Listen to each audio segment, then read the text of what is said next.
We lost our homes, we lost our lands, we lost our cars. My beautiful home country, Syria.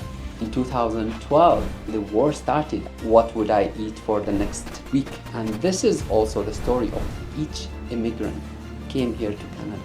And lack of accommodation has been the major issues right now. Very, very hard situation. You made me emotional. It's okay to say you are not okay. When did you cry last time? Respect to a country that respect human beings. That will be okay, the end of my story. Hello, namaste, good evening, and welcome to Beyond the Borders on CKLU 96.7, your station. My name is Arjun, your Sunday companion for newcomers, international students, and immigration in Canada. So, ladies and gentlemen, get ready for inspiring story, practical advice, and your questions answered all in 1 hour. All right, we have got 3 segments: interviews that touches the heart, practical tips, opportunities, and information in our info sessions, and experts answers for your queries in Q&A session. So stick around and stay with us as we journey together to our success and belonging in Canada.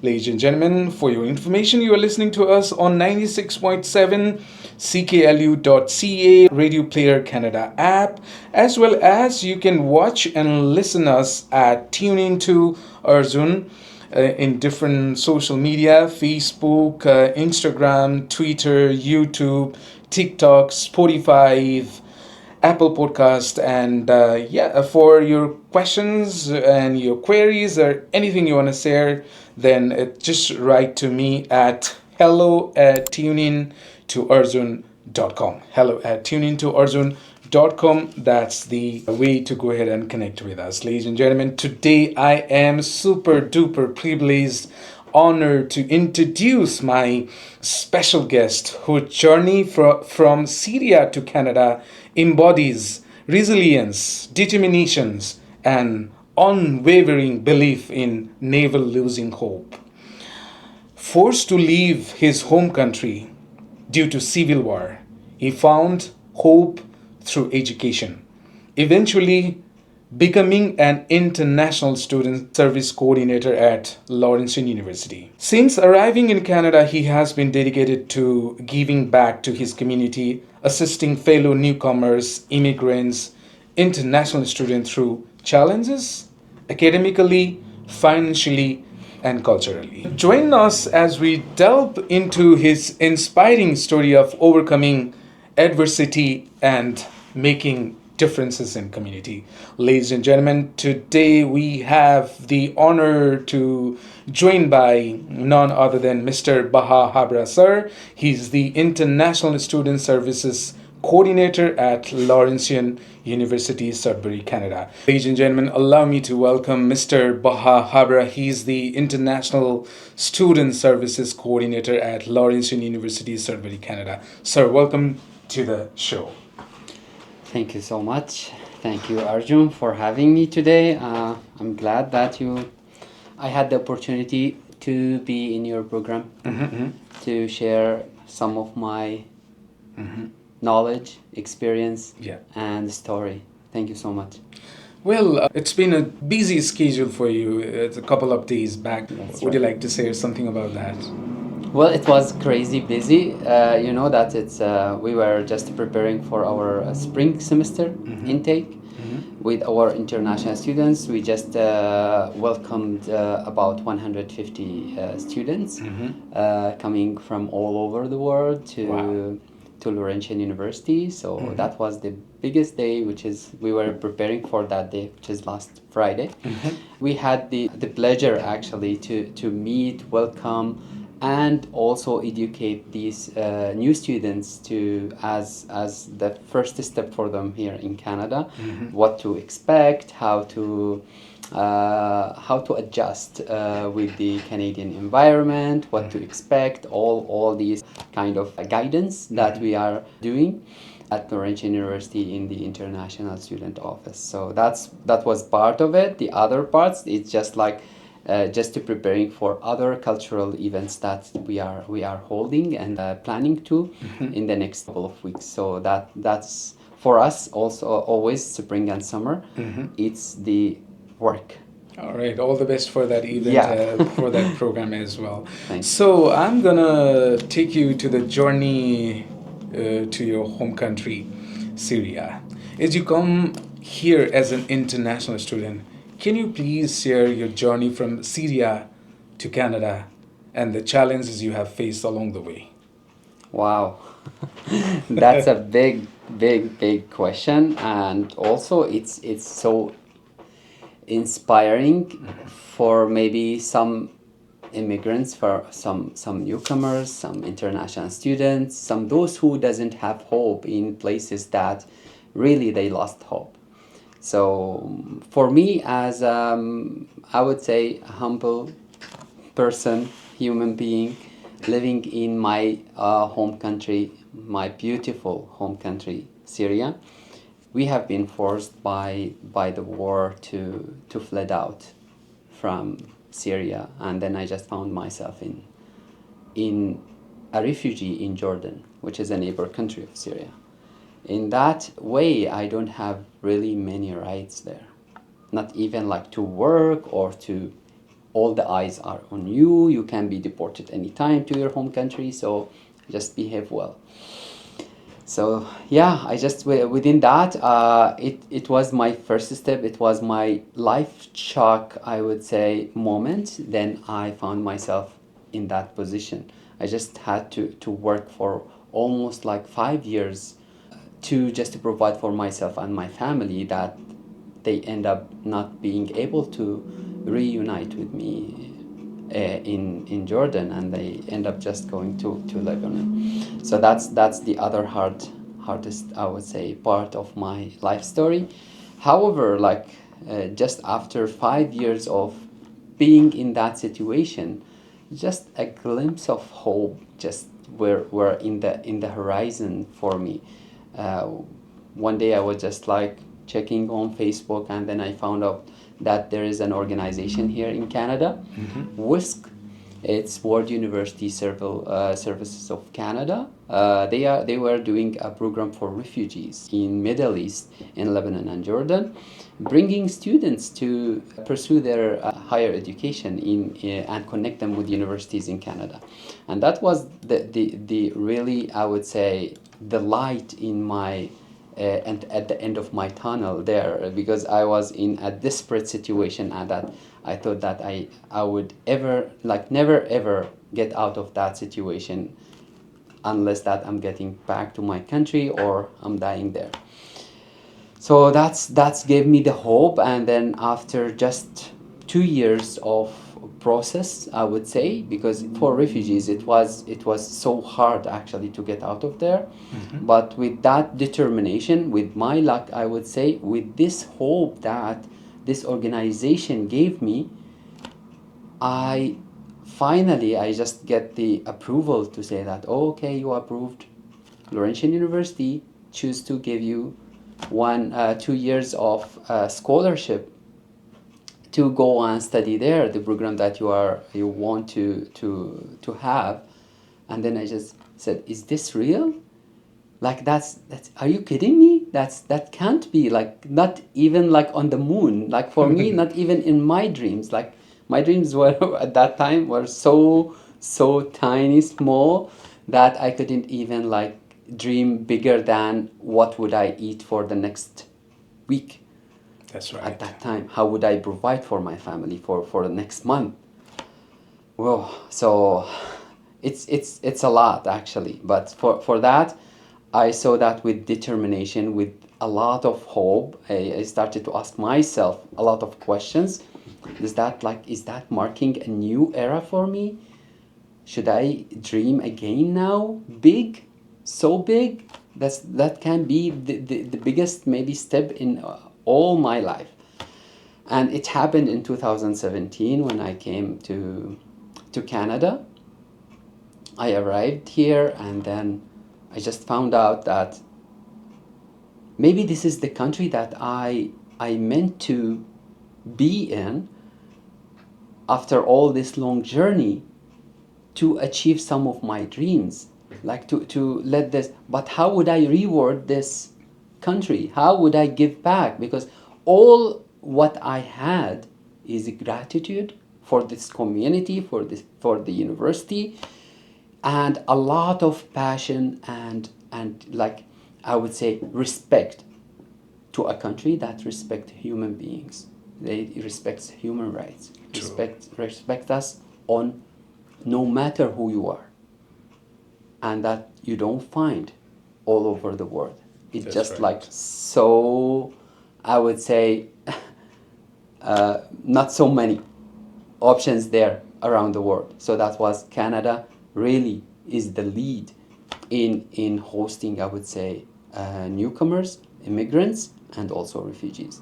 So that was the remark for me actually, how to transformed from being a refugee in Canada, then ending up as like an international student, and at the same time a permanent resident because of the resettlement program by the UNHCR that it was at that time given to all the Syrians that they were coming to Canada. Wow. So, have you ever thought of any other countries or going any other part of the world before deciding to come in Canada or anything? Honestly, Yeah. at that time, for I would say whatever that I owned or I had, because at that time you have, I would say, good financial situation, things might happen for you. But with the situation that we lost our homes, we lost our lands, we lost our cars, we lost our businesses back home. We just fled out of that war, just safe, and that's our gain in that situation. So in Jordan, while I am a refugee, nothing really expected from a refugee. Or should I choose? There is no even a game for choose. To choose a country or think of a country. Of course, I dreamed maybe in another countries, but at the end, I said, thanks God that it didn't happen because of the brutal way of those countries dealing with with immigrants and the newcomers. It's not really the same. And I found out that after I get accepted by Laurentian and also invited by, I would say, Canada to come here to as a permanent resident, as to have a new life here, a new chapter of my life to start it here in Canada. So I was about to touch what inspired you to pursue education in Canada despite the obstacles you encounter as a refugee in Jordan. So since I was in Syria, I was an English teacher there, a very like typical English teacher, having a lot of dreams to pursue my higher education. At the same time, I was a certified translator there in my country, English, Arabic. So what gave me that passion, because I didn't want to stop at that time. In 2012, when the war started, I wasn't even thinking of stopping my educational, I would say, journey. But when I went to Jordan, this dream has really like just went off. And then this organization was, I would give the whole credit to this organization that gave me this opportunity and to enlight, I would say, my future, to give me a chance to prove myself that I can do it. Absolutely. I can be a better person. I can really, like, my limit is the sky. I still have a lot to provide, to give back. And they believed in me, and I never ever let them down. And this is also the story of each immigrant came here to Canada.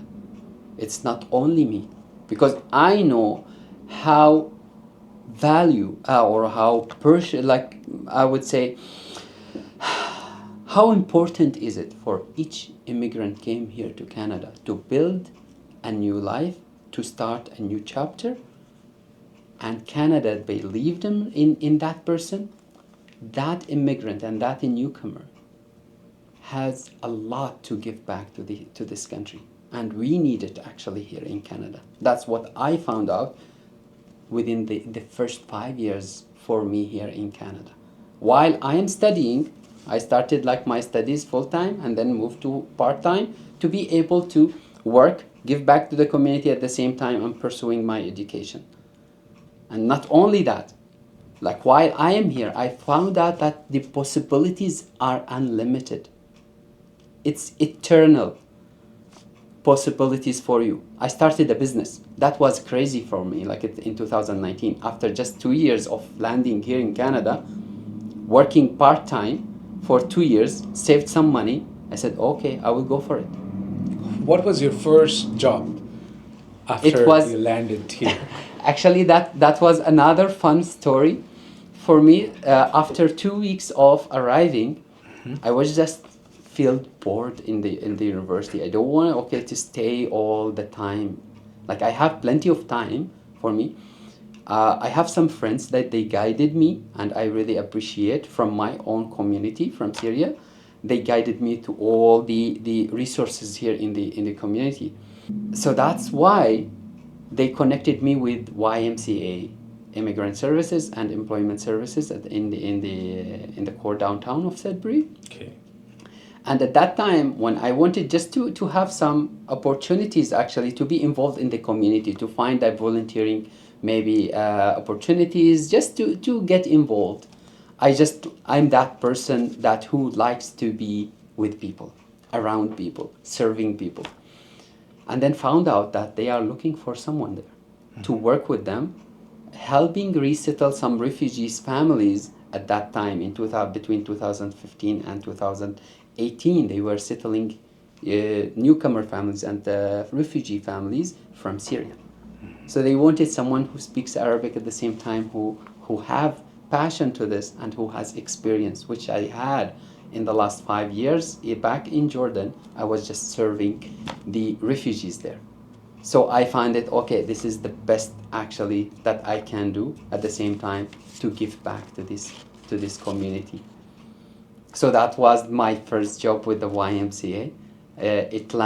I wish that I never ended that one, but always like when you have big dreams and you have priorities, you need to take tough decisions in your lives. Yeah. So for me, my family was my priority. And with whatever that I had at that time, it wasn't enough. And still, I'm now in the process. Still, my priority is my family. And that's something that maybe we can talk about later. For sure. Yes. So before that, I'm going to touch about the acceptance from Laurentian University. How did it impact your perception of your dreams and aspirations? And at the same time, you graduated from human rights program at Laurentian University. So can you talk about the perceptions that changes after you enroll in Laurentian Universities, and why did you choose human rights as a subject to graduate? Well, first, that Laurentian, I would say, or WISC local committee at Laurentian University, because they were the committee who chose me. They were able to like just have a couple of candidates, and then they choose from those candidates one person to come to study at Laurentian, and that's every 1 year. This program, they had this I would say selection process. So for that, I think it was the most amazing and fabulous thing happened to me when Laurentian chose me.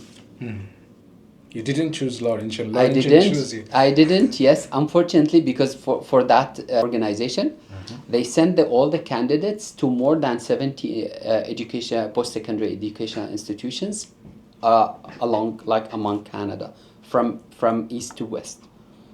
And for me, it was Laurentian who chose me.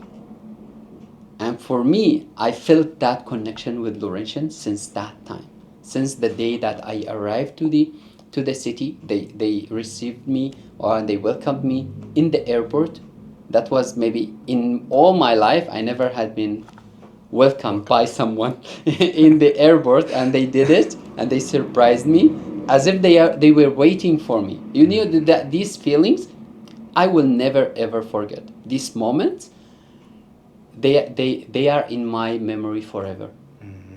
And I always like cherish these memories by giving the credits to this amazing university that believed in human rights, that believed that if you give a chance to someone who's hopeless, who has a lot of potential, then this person really will be the one that he will never ever let you down. And they did believe in me. And for me, I graduated like in 2022 from Laurentian with the human rights. I started with social work actually for 1 year, and then I moved to human rights after I found out that they just opened it. It was a new program at Laurentian, so I said, oh, maybe this is what best suits me and fits my qualifications and my also like my perspective about education, and it really did at that time. So I just graduated from that program and then applied for Laurentian to be giving back to this amazing university as a second part of giving back process for me, and it's still ongoing. Yeah, it's still going on, and you're serving as coordinator, international student service coordinator. You are serving immigrants, you are guiding newcomers, you are guiding international students, you are helping them in academic, financial, cultural, whatever comes. So how do you address the academic, financial, and cultural needs of international students at Laurentian University? Since you face all kind of situations, all kind of problems, everything that comes to you, every single day you're dealing with the problems of these students, challenges, even as small things to complex, everything. Well, I would summarize all of that in just one statement here, Okay. maybe. Okay. When you come out of from the same, I would say, environment or same cultural background or the same situation as any or those group that you are serving, then you understand better those people. You know, when they come to you to tell you about, let's say, a sensitive maybe subject, then they really reach their boundaries in that. They reach the red line. Because sometimes I would say for maybe a Canadian, it's fine to talk about mental health, let's say. But for I would say like some countries, East Asia or Africa or Middle East, they don't talk about that. And they don't also acknowledge that they have issues. Cultural shock, this is one of the most famous things that they always warned me when I came here as a student that, oh, be careful. Okay. You might get homesickness, you might get cultural shock. Oh no, I will never get that. Oh, why would I get that? I get myself involved in the community since the second week, and that's what maybe helped me in that situation. But even though I suffered and it was painful for me as an international student, as someone who is away from his country, away from his family, away from his friends and community. Yeah, everybody. Right? The cultural shock, it's a fact here for international students. This is an advice, please, that when you come, don't really deal with these issues as something prohibited that you can't talk about or shameful. It's not shame. It's okay to be not okay. This is my always saying to the international students, to any one student who came to me in my office, it's okay to say you are not okay. That's right. Because every time you ask them, how is it going? Oh, it's good, it's fine. It's just because they don't want you to worry about them, or they don't want to show their weakness. They don't want to share. Yes.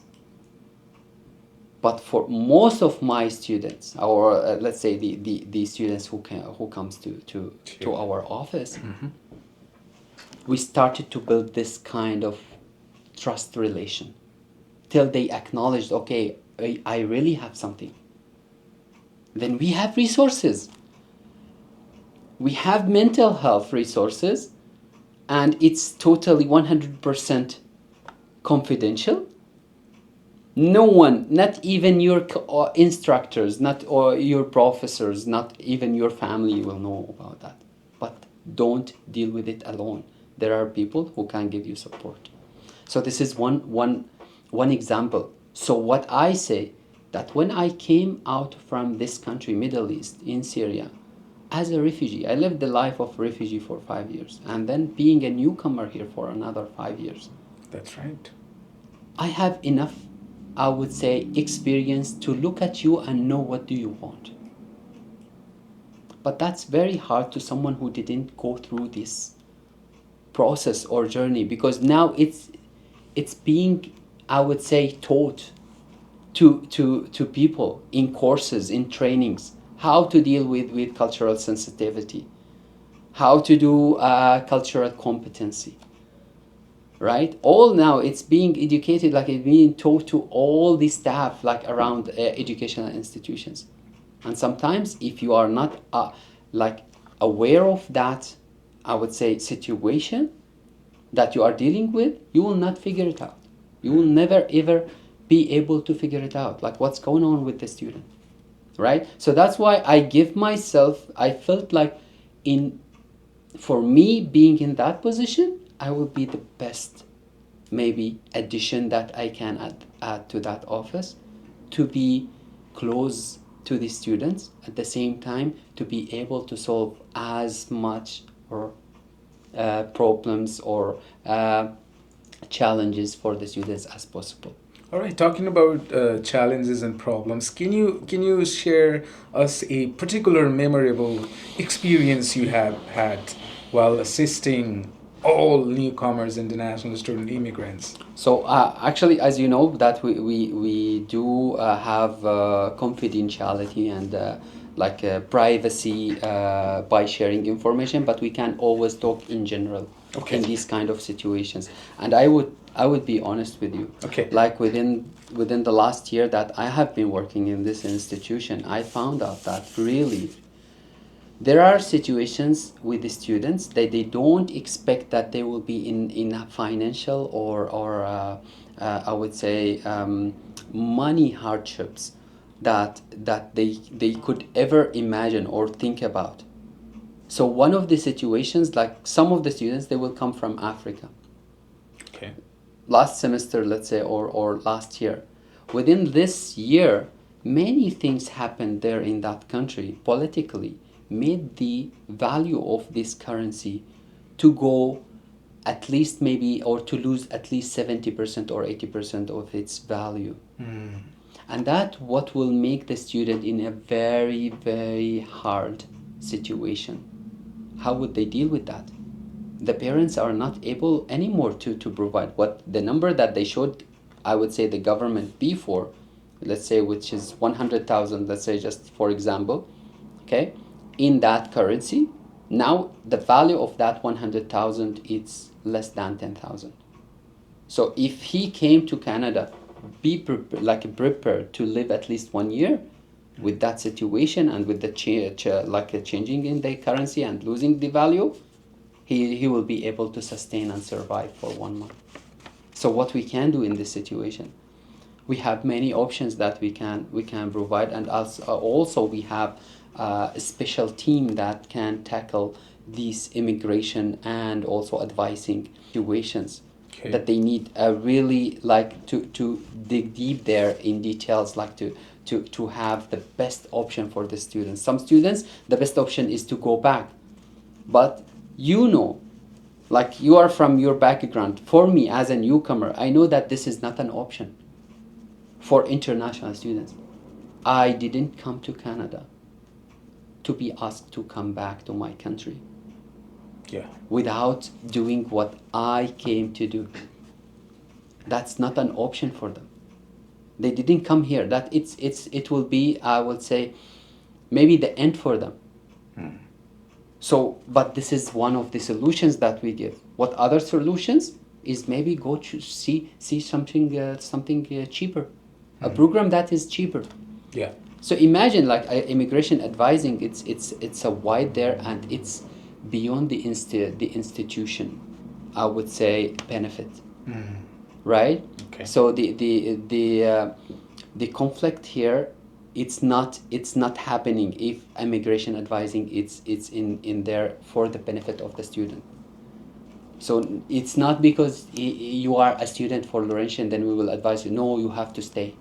No, if you can't and you have a hardship, maybe you need to see some other options. Maybe you need to go to another college or provider. Maybe just get something cheaper based on your financial. If the student is not comfortable, there's other also options that you can advise the students or tell them by our let's say specialized people who can advise.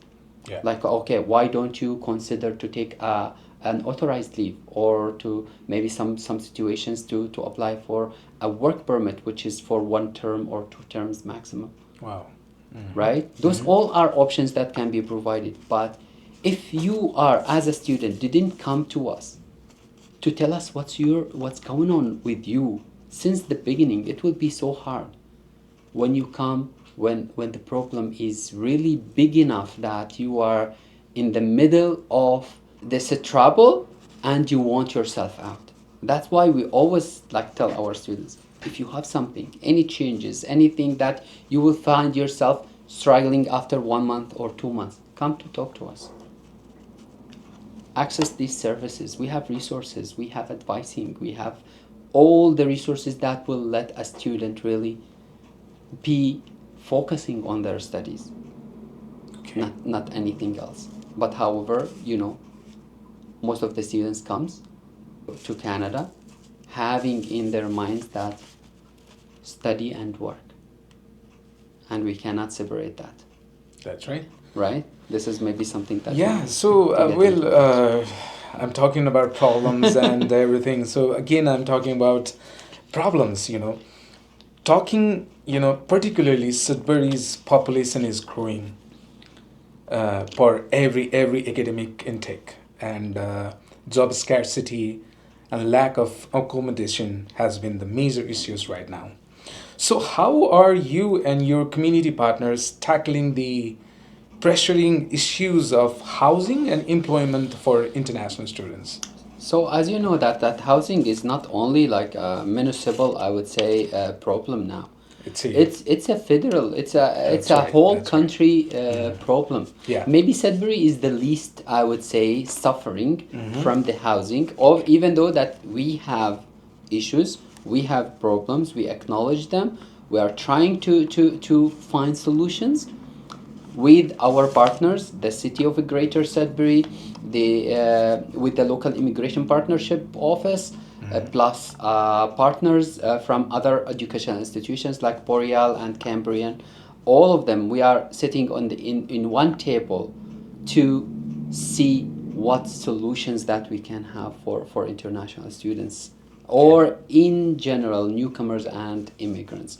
Because when you come as an immigrant, I would just have like a glimpses of what kind of challenges that they face here when they go out to the market and they want to rent something. Right, the first thing, The first thing that they will find out that they don't have references. They don't have employment references. Number one, they don't have a credit check, like a score from their banks. They just arrived. They didn't even build their credit score.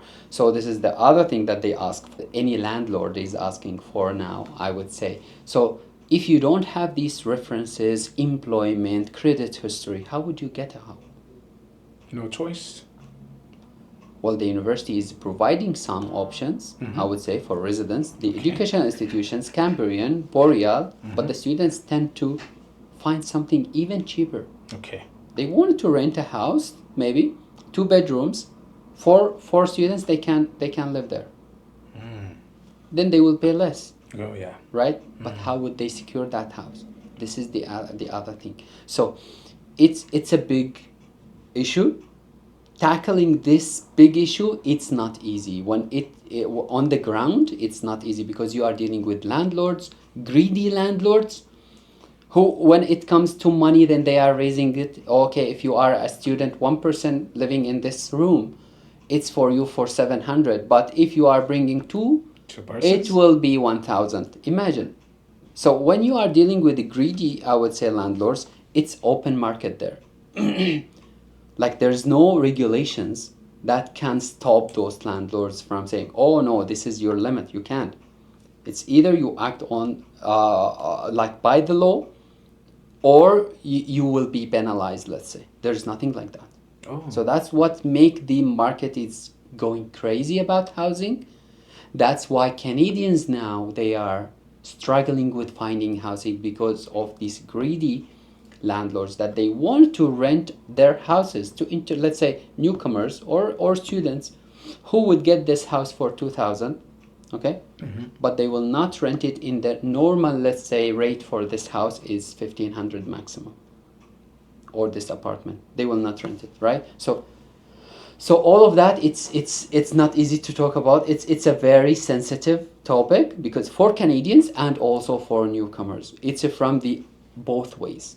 Right, and we are still now in the meetings with those main, I would say, stakeholders. Okay. Hoping that we can find something in the next few months. Let's hope for the best. Let's Yeah. be positive, and let's see in a couple of months or a couple of years it will be solved. Okay, now we did talk about problems, everything and anything. So I'm gonna talk about your family. I'm gonna talk about your support system. How has the support of your wife been instrumental in your journey from Syria, Jordan, and Canada, especially 12 years of separations before your reunion? Right.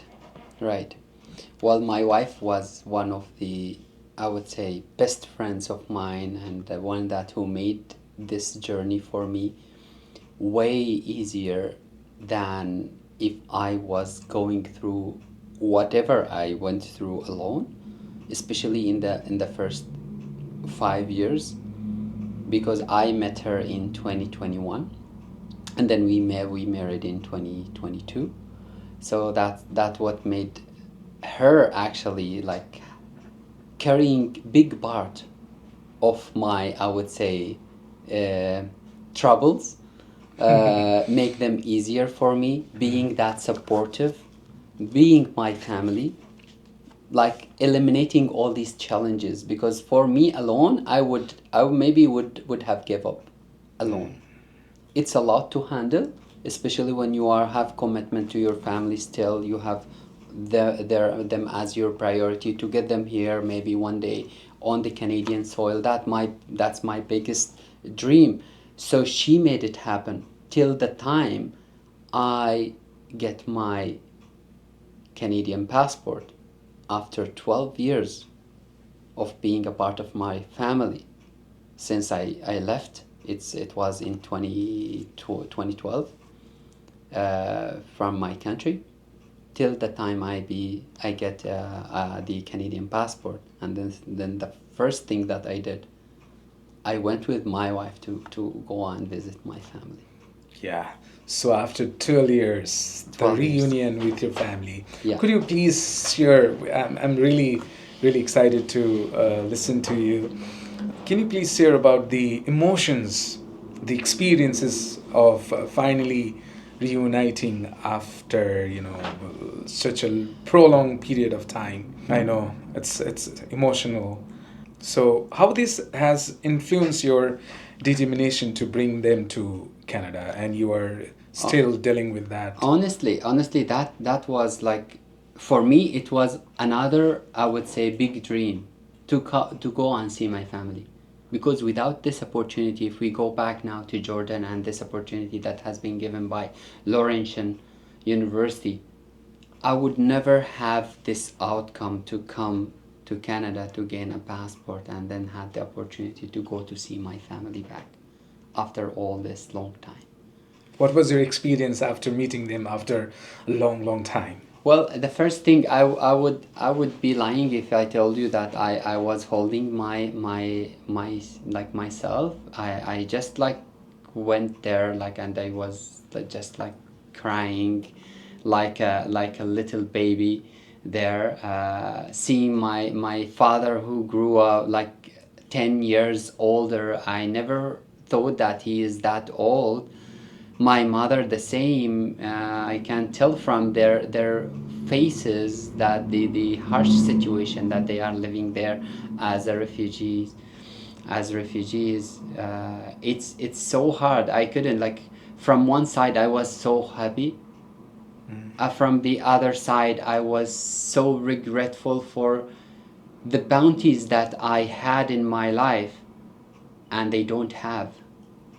Why me? Why not all of us? Why I am still suffering just seeing them in that situation, doing nothing? But that's make me more determined about that. Oh, they are still my the hope that I'm fighting for, the things that I make me every day wake up. There is still a big dream that you need to achieve. You need to get them here. You need to reunite with them here on the Canadian soil. Yeah, that's actually part of it, not all of it, because I can't really express how the feelings were after this long time.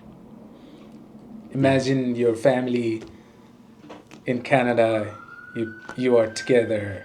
Oh my God, that will be okay. The end of my story, and then it's just a happy story ending, getting with me, meeting, reuniting with my family here, and then having them around. I don't have to worry about anything else. Yeah. Right. I wish you all the best. All the best. Thank you. But I'm sure one day. One day, for sure. That will happen. So before we leave, a lot of questions are there, and the time is running. Wow, you made me emotional. Last time, did you remember when did you cry last time? Wow, it's not that long. The last time I cried when my wife just told me that she just fooled me, honestly. That's one day I came back home and then I know that she never told me that she is pregnant. And then I just one day came back to find like some Tim Hortons donuts on the table with a little baby t-shirt, like shirt there, saying that new baby 2024. And then I never ever came to my mind that she is the pregnant. And then I was fooled, like I thought, who's this? She said, well, didn't you get it yet? I said, no, like I know that you are not pregnant. You told me now you are not. She said, no, I am. And that was the latest, or I would say the most recent cry that I have, big cry that I have, because we were longing for this, like, oh yeah, congratulations on that. Thank you so much. But okay, yeah, almost at the end. So before we leave, I'm gonna ask you one more questions. So where do you see yourself in the coming years, personally, professionally, as you continue to demonstrate resilience and perseverance?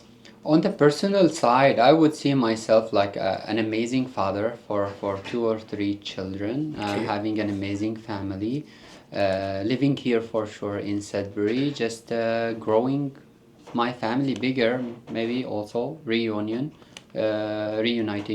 with my family here in Canada. On the professional side, I would see myself like just like having, I would say like making my knowledge and experience in the immigration side more, I would say, efficient, getting more degrees maybe in this field. That's my passion anyway, to be an immigration consultant at the end. But this needs time and needs more work, needs more hard work, I would say. So yeah, that's my side. At the same time, more contribution in the community professionally, being there for anyone who wants me to be there for them. And I can always relate with previously the how the Syrians came, and then we were there for them, Afghan families, then the Ukrainian families that we have been volunteering every time for them, ending up with the refugees from all over the world that they were coming from the Canadian borders within the last 3-4 years. So, and so far on the ongoing thing, well, with our international students, I hope that we can help more. We can make their journey easier here to Canada. All right, thank you so much, Bahaa sir, for your wonderful, wonderful journey. It's an inspiring journey, and thank you so much for your time and effort.